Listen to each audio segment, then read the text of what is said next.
அல்லாஹ் இந்த சோதனையை வைப்பதே நேர்வழி பெற்றவர்களுக்கு தான். அதனால தான் இந்த பிரார்த்தனை அல்லாஹ் கேட்க சொல்கின்றான். ரப்பனா லா துஸிக் குலூபனா, எங்களுடைய உள்ளங்களை நீ தடம்புல செய்து விடாதே, இது ஹதைத்தனா, நேர்வழி இதுதான் தெரிஞ்சதற்கு பிறகு எங்களை தடுமாற செய்திடா.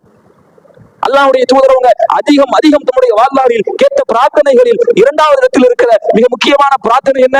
யா முகல்லிபல் குலூப் சப்பித் கல்பி அலா தீன். உள்ளத்தை புரட்டுகின்ற இறைவா, என்னுடைய உள்ளத்தை உன்னுடைய மார்க்கத்தில் நிலைவரச் செய் என்பதுதான்.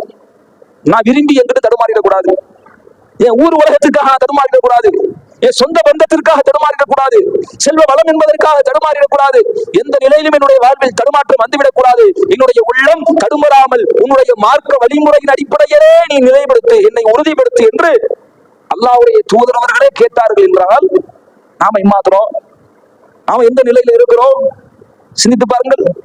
இதைத்தான் அல்லாஹ் இந்த முஃமின்களுக்கு சோதனையாக வைத்திருக்கிறான். சத்தியம் இதுன்னு தெரிஞ்சதுக்கு அப்புறம் உள்ள சோதனை இதுதான்.